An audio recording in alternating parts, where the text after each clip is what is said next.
Sustainable managers, how to destroy the planet while saying you're saving it. Have you ever heard of a company that claims to be saving the planet, but then prints millions of brochures, uses tons of plastic, and for good measure turns on all the lights even when they don't need them? Welcome to the world of sustainable managers.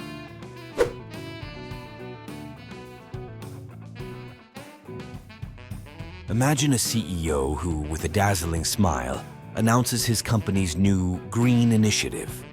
All employees must bring their own reusable coffee cup. End of initiative. Yes, you read that right, because that's the only change they've made. But wait, it doesn't end there. The company is ordering new gadgets, obviously in plastic, but promises that in 2 or 3 years, they will switch to recyclable materials. We'll get there slowly, right? PowerPoint's green strategy. But the highlight of the sustainability strategy is never any real change. No, it's a PowerPoint full of graphs and words like reducing emissions, sustainability for the future, and environmental commitment. A PowerPoint that is printed, of course, to be distributed to all the meeting participants. Then there are the slides with photos of forests, mountains, and oceans, which none of them have ever visited, but it makes a scene. The whole thing is presented with pride during useless meetings about sustainability, and with motivational phrases that no one fully understands. Like, let's save 1 tree at a time, which is their way of justifying the purchase of the plant at the reception. Greenwashing is an art. And what would a truly eco-friendly company be without a little well-done greenwashing?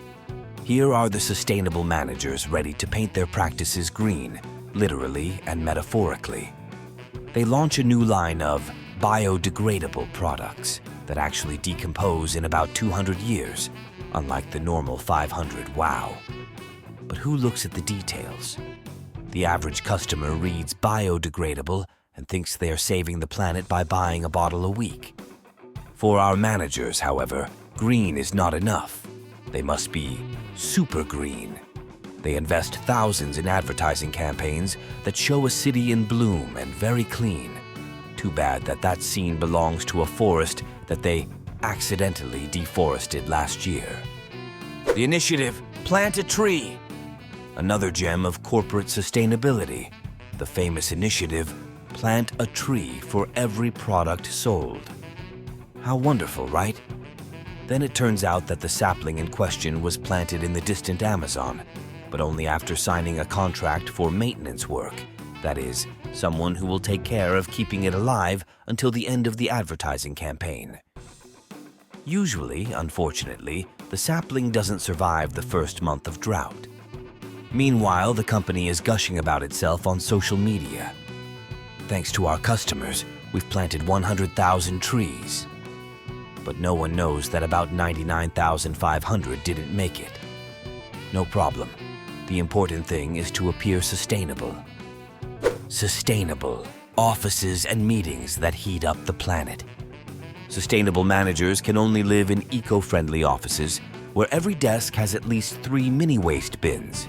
1 for paper, which they never use for recycling, 1 for plastic, which they don't know where exactly to throw away, and 1 for organic materials that is filled with old Post-its.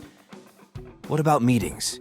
Every time there is a new green idea to discuss, an international call with 15 people connected from all over the world is needed. These meetings, of course, require large amounts of energy, but don't worry. This is compensated by the fact that each participant received a personalized water bottle with the name of the company, in plastic. Company electric cars, or almost. Among other impressive initiatives is the fleet of company cars. Now, of course, the car park includes some electric vehicles to show customers how green the company is.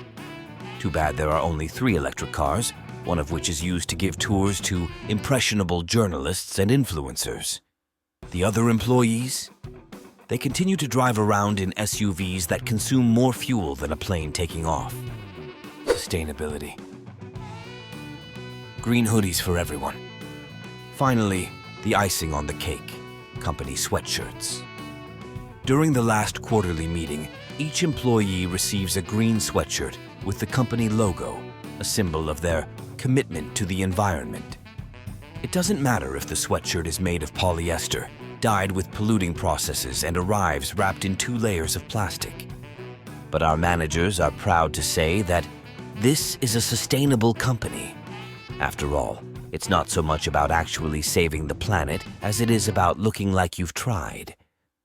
At the end of the day, the real environmental heroes are the employees, who should be happy to be part of a green charade.